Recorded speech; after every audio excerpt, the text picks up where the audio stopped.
What's going on, everybody? Welcome to the Freedom to Flourish podcast. Today, you're tuned in for episode 84.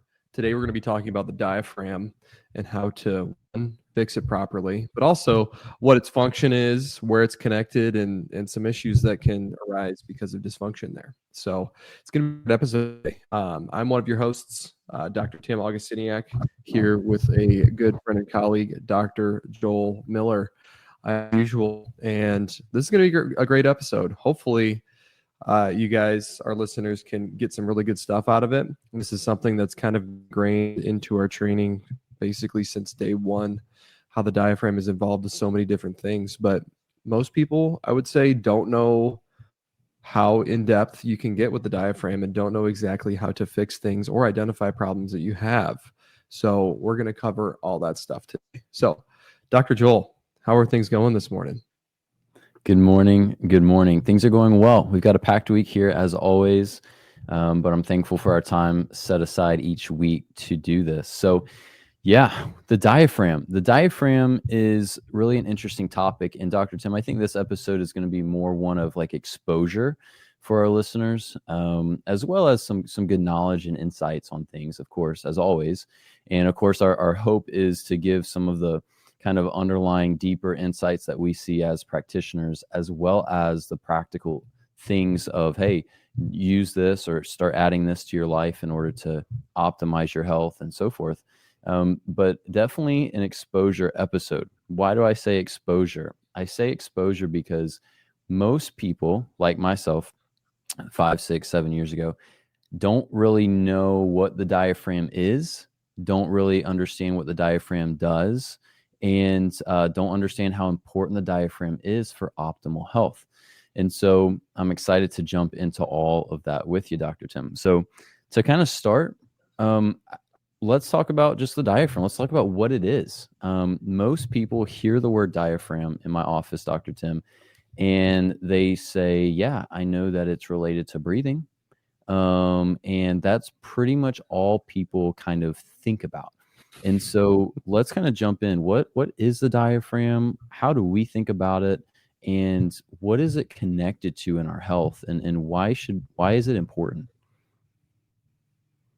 Yeah, so the diaphragm is super important for, a plethora of reasons. But I guess first of all, it's our muscle that allows us to breathe. Who'd have thought? So our diaphragm basically connects to, I guess, pretty much as far as you can get on the front of your ribs, right on the inside there. And then it kind of wraps around to the back, and it's kind of this dome-like shape. And as you breathe in it contracts. What will happen is it falls down, and then that low pressure that it creates with your lungs will actually suck air in. And then when you breathe out, it creates high pressure, pushes the air out. So the most basic element and most basic way to describe it is what the diaphragm is. However, our diaphragm is so much more than just helping us breathe, because there are ways to breathe that are very good, or ways to breathe that are bad. And I guess to reduce it to its most basic element, whether you breathe good, in quotes, or bad, in quotes, you're going to get oxygen to your tissues. So I guess if we're going for the most basic avenue that the diaphragm functions for the sake of helping us breathe, yes, you're going to whether you're breathing good or bad.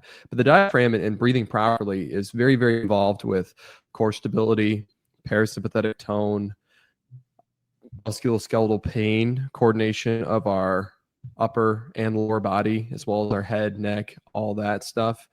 So without having that functioning properly, you can get myofascial issues, you can get sympathetic dominance, you can get chronic pain. And so we're really going to hit on a lot of those things today and figure out, what can you guys do from home to make sure that you're retraining yourself how to breathe properly, but then also some objective ways to measure, say, different breathing positions that can be beneficial for you to rehabilitate your diaphragm and get things working better. And the part is, it usually demonstrates a very significant change if you do have a diaphragm issue and you do proper breathing positions.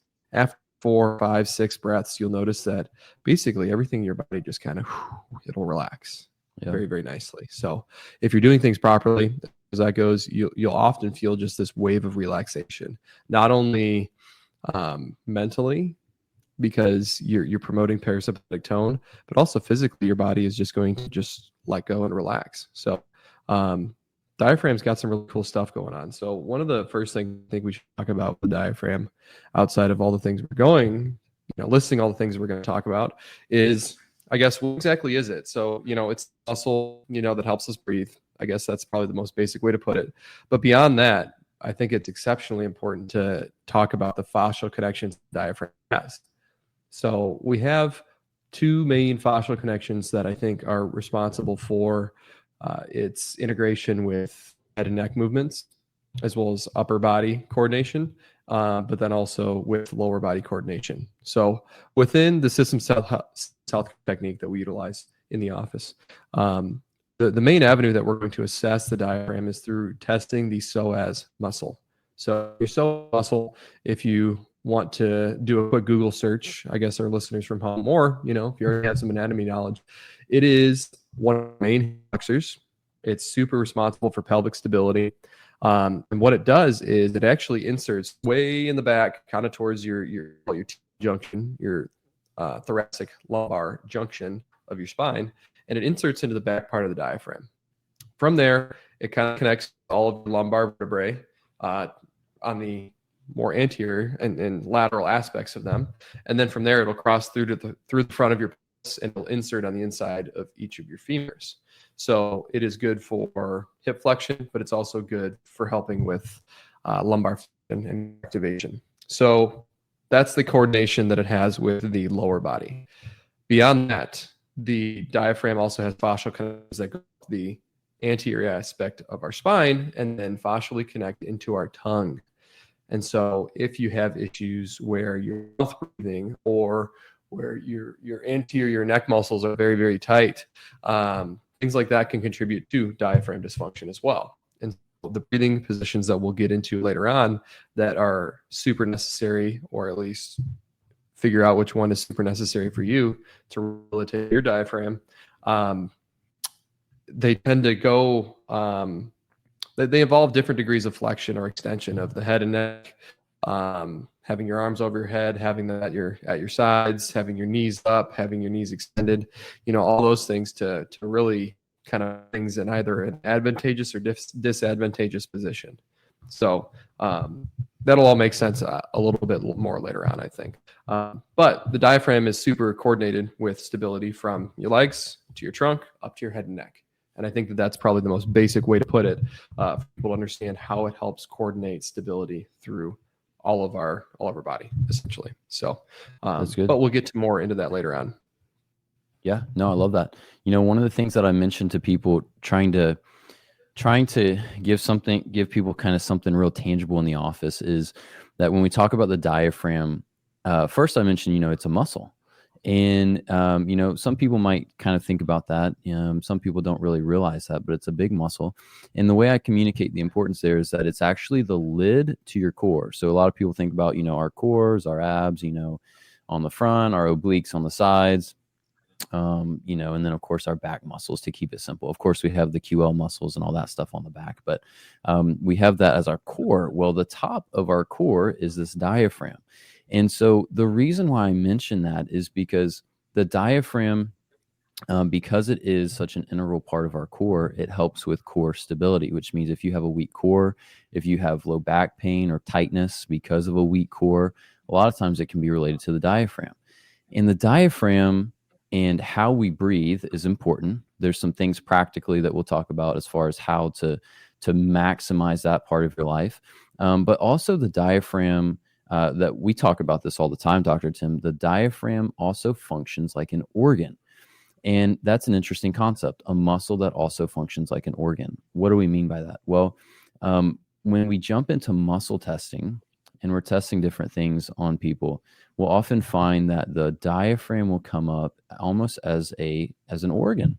And what that means is when something comes up as an organ with muscle testing is that there is something at a chemical level that is bothering it. that's offending it, that's stressing it, and we need something to support there chemically.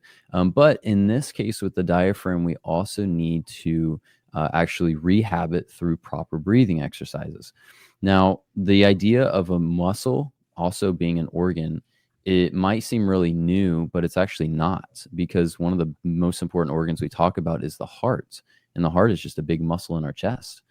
And so the diaphragm being a muscle is important because we need to rehab it and exercise it like a muscle. But it's also important to understand that it has a lot of functions as an organ, in which case we need to do the right things to help our body with the diaphragm as an organ. The number one thing I would say that's going to stress the diaphragm as far as it functioning like an organ goes is cortisol. So stress. And there's that whole connection where the diaphragm is actually very supportive of parasympathetic function. So we talk about the vagus nerve. So the vagus nerve, cranial nerve 10, comes from our brainstem, innervates about 80% of our organs, and is very responsible for our parasympathetic nervous system, our rest and digest system. And so obviously that's the opposite of our fight or flight system, our stress system, and so forth. I kind of mention these things because a lot of this is really core information. Like, it's very foundational and valuable information for people, as part of health really goes back to, is your nervous system balanced? A lot of people live more in fight or flight all the time, in which case their body's not healing. They're always in survival mode. And so if we can understand how our nervous system works, and if we can take the right steps to start supporting, not only reducing the fight or flight, but actually simultaneously increasing the parasympathetic function, helping our body to actually calm and rest and relax, then we've got some really cool tools that we have to use for our health. So we have those couple points there. So the diaphragm, yes, it's a muscle. It also functions as an organ. Stress is one of the biggest things that can stress the diaphragm. We have the vagus nerve, which is huge for our parasympathetic nervous system, and our diaphragm will often increase parasympathetic support and balance because it stimulates the vagus nerve. And so you've got this whole autonomic conversation. We've done an episode on the autonomic nervous system, and we got into some good things there. So we might talk about some of those same things here, but it might not be a bad idea to check out that episode as well. Dr. Tim, on that topic there, as far as sympathetic, parasympathetic, and that whole balance, and how the diaphragm really supports the vagus nerve and the parasympathetic nervous system, is there anything else that you would add there? Anything else you like to talk about when it comes to patient education and so forth? Well, yeah, there's plenty to get into there. With the autonomic nervous system, like you said, there's your calming side, your parasympathetic side, and your sympathetic or your stressful side. And I'm sure you run into the same thing. How many people do you talk to that are like, I am way too chill, not all stressed out, And even if people get to the point where they're really tired all the time and feel like they could sleep time, no, it's not because they're just inherently this relaxed, happy-go-lucky, happy person. It's because I've been punching on the gas pedal for way too long that now I'm out of gas, and so I'm super tired. So it all kind of boils down to increase in sympathetic tone. And I think that, 2 episodes ago, when we spoke to Dr. Merkel about all the various things that will lead to sympathetic dominance and cause jaw issues, cause facial development issues and breathing issues, all point to diaphragm dysfunction, and all are caused by diaphragm dysfunction and the things that will lead to autonomic nervous system dysfunction. So it's all tied together. So one of the biggest things to consider when you're talking about parasympathetic tone and making sure that your body is nice and calm is whether you are mouth breathing or whether you are breathing through your nose. So whenever you breathe through your nose, typically you should have teeth together, tongue up against the roof of your mouth, and then you should be able to just nice in all the way out. Nothing like, no sharp breaths. We should have this nice even wavelength of breaths in, breaths out, not too fast, nice and slow, and very, very calming. It's almost like meditative type breathing.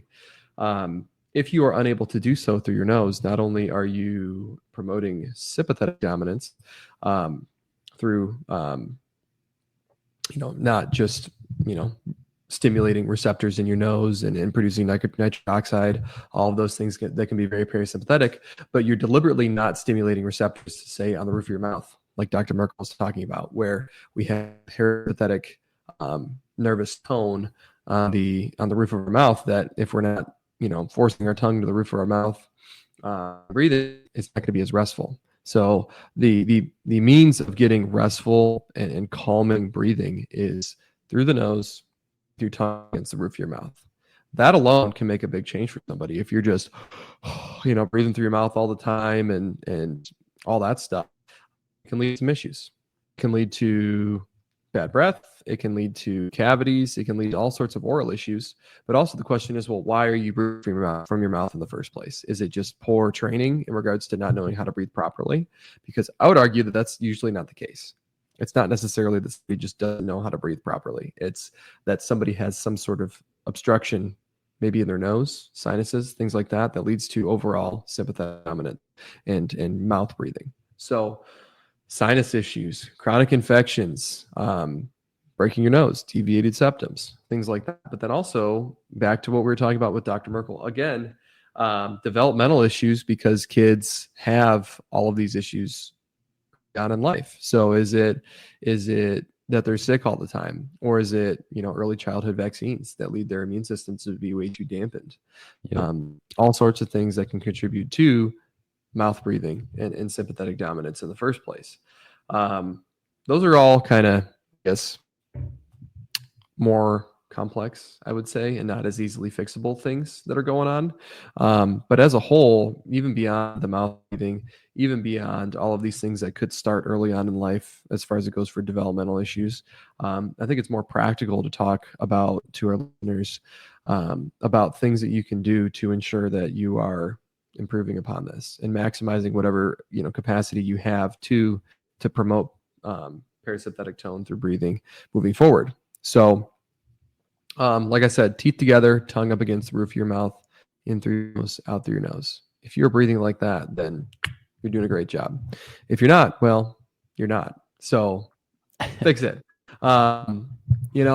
The most difficult time I would say that people struggle with this is while they're sleeping.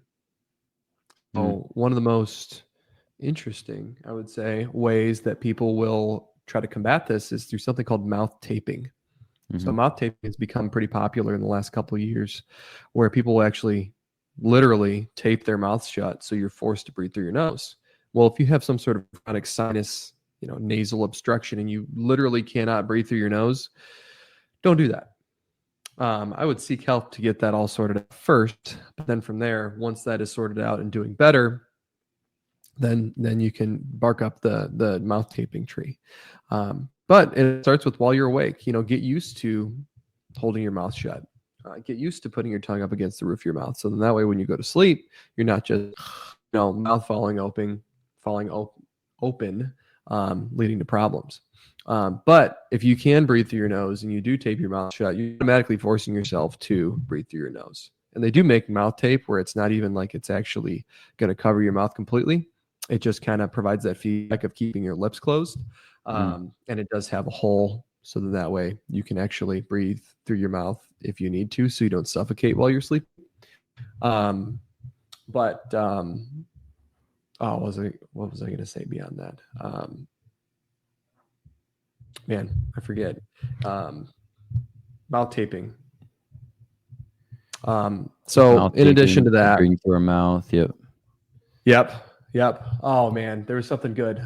Dang. Oh well. It'll come back. It'll come back. It'll come back. One of the things that I was thinking about, Dr. Tim, as you were talking, was that when people breathe through their mouth when they sleep anyways, and that reminds me of something important I think we need to discuss as well, which is the different ways of breathing, which you've explained. We want to breathe in through our nose with our mouth closed, and that helps faucially to activate our diaphragm. Of course, there's a component where we should be essentially trying to almost push our belly button out and kind of expand our abdomen while our chest remains relaxed. And we'll talk about that a little bit more. But one of the things that's important to understand when it comes to sleep is when we breathe through our mouth and with our chest, If you ever see someone and their chest is rising up real high and then going down low when they breathe, that's a breathing pattern that we should have when we are running or running from danger. That is a sympathetic dominant pattern, which means, if you're outside and you're running from danger, or you just need a ton of, oxygen really fast, you're going to breathe in through your mouth and into with your chest. And that is a sympathetic related breathing pattern, which means if you're sleeping and you're breathing through your mouth and you're breathing with your chest, if you're just sitting on the couch, you're breathing through your mouth, breathing through in your chest, your body is in a sympathetic pattern. And so what we want to then talk about, going back to the autonomic nervous system, is what in your health is causing your body to stay in that sympathetic pattern. Does it go back to not getting enough protein? Does it go back to poor nutrition, not exercising, not moving enough, too much alcohol, tobacco related or nicotine products? Does it go back to chronic gut imbalances, chronic hormone imbalances? Like, what does it go back to? And a lot of times I find, Dr. Tim, is the mouth tape can help people sleep at night and get better quality of sleep. But ultimately, there is a reason why our body is not breathing through our nose naturally. And that's because we can tend to go into the sympathetic pattern when we sleep, which ultimately goes back to underlying health issues and things like that. So that whole tidbit I wanted to share just for kind of educational purposes, but also as almost as a conversation starter, maybe conversation here today, but also for future episodes as well. Yeah. Did that thought come back to you, whatever you were thinking of? It did. I can't believe I forgot this. I looked through the notes again and I'm like, oh, that's it. Got it. So there's this idea, in order to kind of train yourself to at least keep your mouth shut and breathe through your nose while you're sleeping. There's the mouth taping, but that kind of a crutch. There are structural things that may be off, leading you to have your mouth fall open. But also there's things that you can do to train yourself to keep your mouth closed.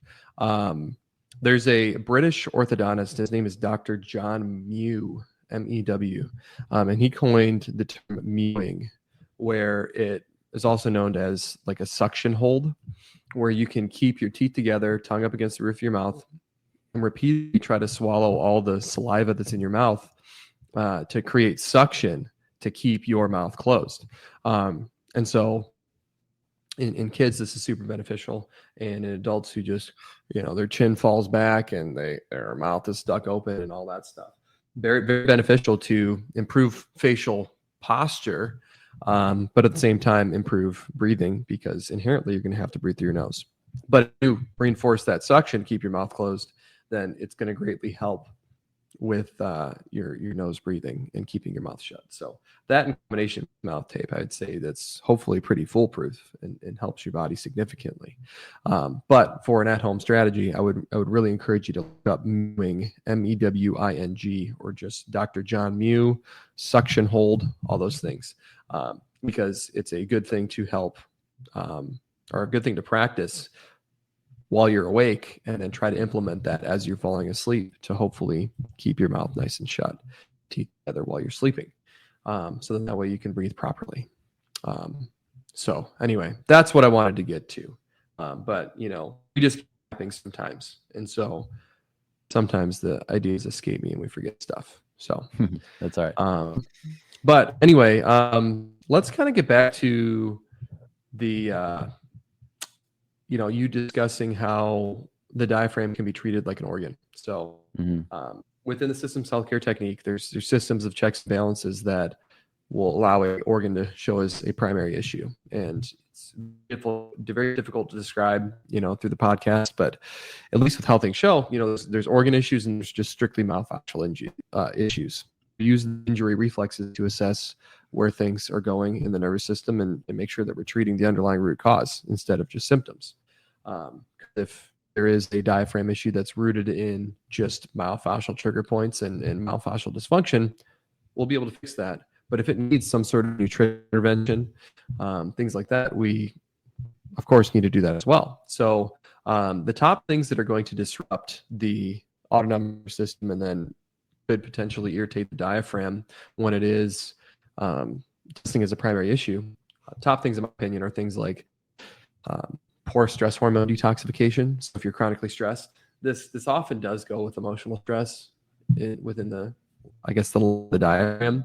If we find a liver issue and it's a hormone issue, oftentimes it's not necessarily just a emotional stress issue, but with diaphragm, I'll often find things like epinephrine and epinephrine causing problems. Yeah. It is heavily rooted in emotional stress along with chemical stressors. So oftentimes things like ashwagandha or rhodiola root, other adaptogenic herbs can be very helpful to help calm that stuff down. In addition to that, of course, myofascial issues. So if you have, poor hip flexor strength, if you have, poor motion in your hips, if you have poor range of motion of your arms overhead, there's a lot of different things that can irritate the diaphragm as a whole and from functioning and moving as it should. And so all sorts of myofascial issues can cause this. But also any sort of chemical irritant to the autonomic nervous system. So caffeine's on that list, byproducts of infections are on that list. And like you said previously, vagal tone, your vagus nerve, anything that will decrease vagal tone and lead to a decrease in parasympathetic tone is going to have potential to irritate the diaphragm. And so I've seen all sorts of issues where it's byproducts of infections, it's caffeine, anything that's going to drive vagus tone go down. And of course, if this is irritating your diaphragm and messing with your ability to rehabilitate that and fix breathing, I heavily encourage you to figure out what's going on there. And, the best way that I know is to seek somebody out who does applied kinesiology, or more specifically, the systems healthcare technique. So with primary diaphragm issues, I guess that kind of leads us into the next point of what do we do to fix it? And how can listeners fix this, at least on their own? Because if it is truly just a breathing issue and they need to rehabilitate that, quite honestly, in my opinion, it's not a wholly complex thing. We'll just, at the office, go through and figure out exactly what breathing positions are beneficial for whatever patient. Then say, okay, we'll do this breathing position, do it 5 minutes a day in the morning, 5 minutes a day in the evening, and do that for a couple of weeks and we'll be good to go. Usually it's only one position that you have to do and then things are good to go. But the problem is there are 9 different main breathing positions that will take patients through to figure out which one is most beneficial. But those breathing positions, they come from a book called The Breathing Cure, or the Oxygen Advantage by Dr. Patrick McGowan.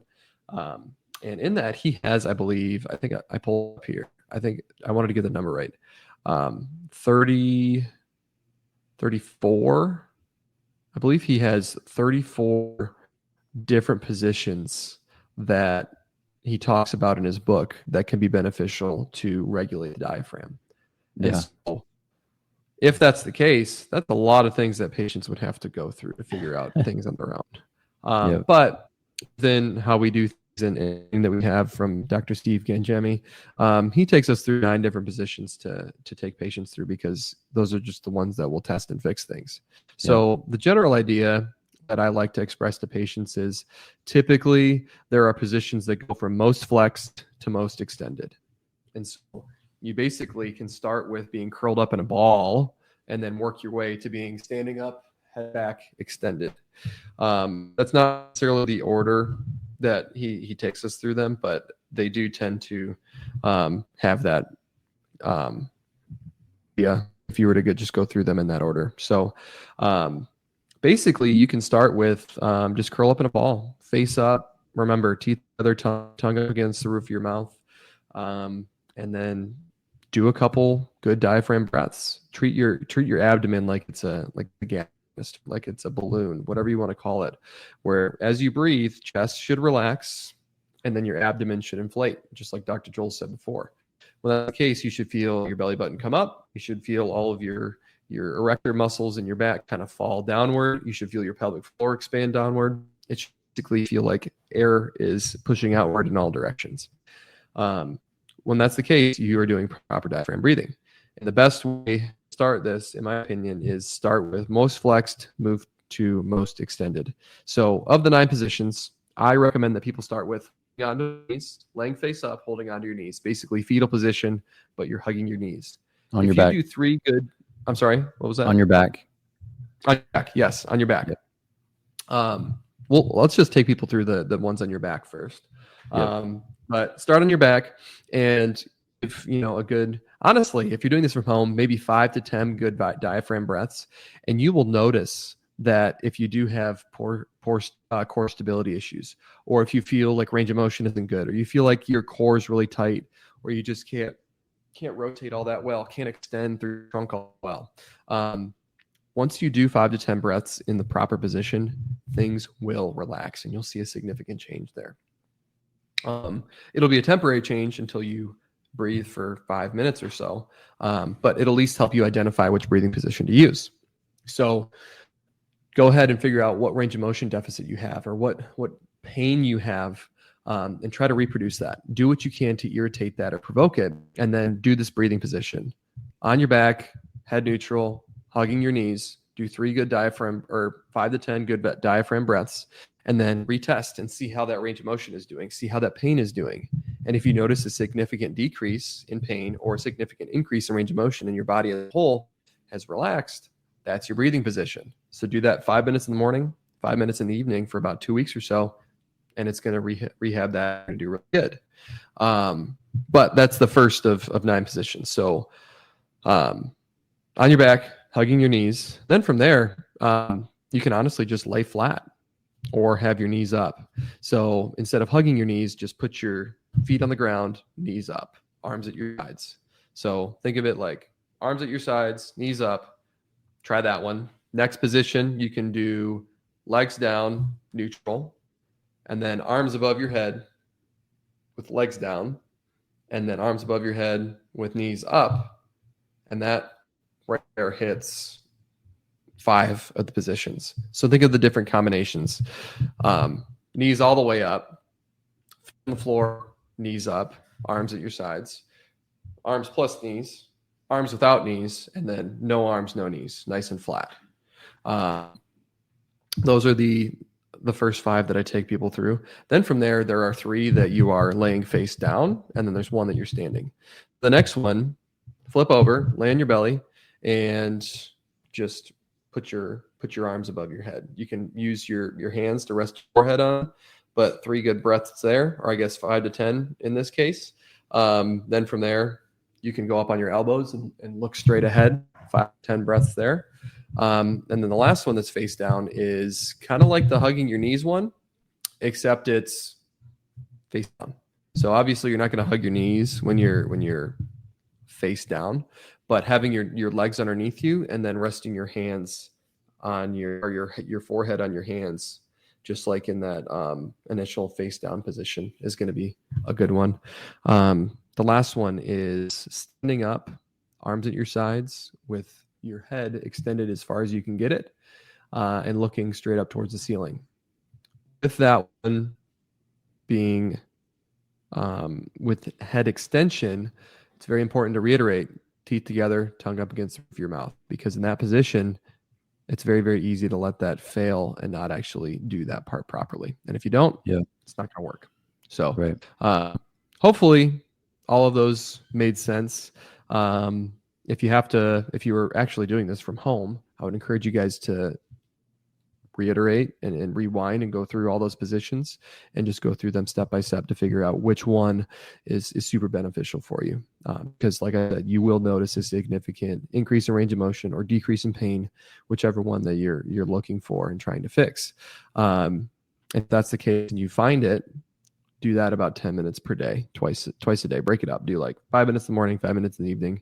You can do like 10 minutes a day, but I like to think that more repetitive rehabilitation at lower time is better than just one big chunk. So anyway, Dr. Joel, care to add that? Good. No, that's really good. And we have seen this improving the diaphragm and balancing the diaphragm. We've seen this reduce blood pressure, and at sometimes we've seen it get rid of blood pressure issues. At sometimes we've just seen it reduce the blood pressure 5 to 10 points, but it's usually pretty consistent if you do it right.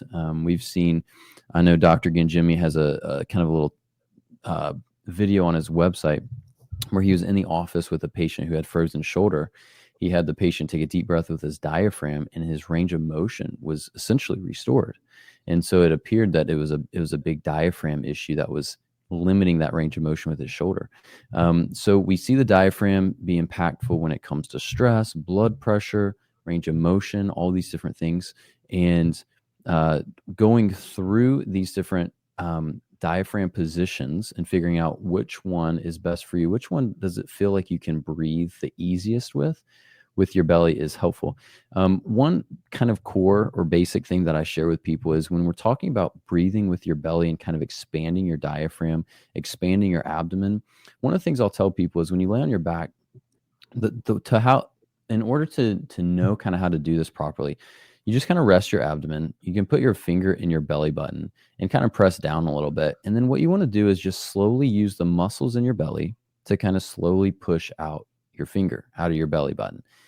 It's a simple thing, but if you can do that, what you're doing with those muscles is you're activating part of your core muscles and you're activating your diaphragm to push that out. Now, when you do that, all you're going to do is you're going to breathe in through your nose while you do that. I find that if people just kind of start to try to breathe in through their nose and diaphragm breathe, they can't do it quite well unless they first kind of understand how to activate some of those different muscles and kind of do that with their belly button. So, and then of course, as people breathe, I'll say, hey, as you're laying down or seated or whatever you're doing, have one hand over kind of your belly button, have the other hand on your chest. And as you breathe in, your chest should kind of remain fairly flat. Your stomach, your abdomen should be the one that's increasing in size. You're not going to look very attractive, but I promise you it's going to help your health. And then as you breathe out, the stomach should kind of become smaller and relax down. And the chest really shouldn't move a whole lot, but it will kind of increase just a little bit. But the whole purpose is your hand that's over your stomach, over your belly button, should be going up and down, fluctuating. The one over your chest should remain relatively calm, relatively small. So I would just kind of add that piece. And then lastly, what I'll add is, when it comes to the organ component and stress and different things, obviously, if you have access to muscle testing or someone that does the systems healthcare technique, you want to jump into things there and figure out what exactly is going on. But if you're kind of left to yourself and you know that there is an issue with cortisol in your system, number one, what are some steps you can take? Number one is, make sure you're getting enough protein. We talk about this a lot, 3 meals a day, roughly 25 to 35, maybe 40 grams of protein per meal, aiming for that 75 to 100 to 120 grams protein per day. Everybody's a little bit different. Usually the bigger people and the people that have more stress need more protein. So getting that in, walking is one of the most balancing and therapeutic activities that I've noticed when it comes to fascial health and when it comes to the diaphragm. If you can walk barefoot or with the more minimal shoes, it's ideally better. And then going through the different breathing exercises and trying to find the ones that are the one or ones that are easiest for you and help to make it easier for you as far as being able to activate your stomach, activate your diaphragm better. You want to find those, and then going through those exercises can be super helpful. I don't have necessarily an imbalanced diaphragm, but what I've been doing lately is just kind of laying on my back and going through 20 good, nice, slow, deep diaphragm breaths in the morning and in the evening. And I've found that really kind of helps me to be more balanced.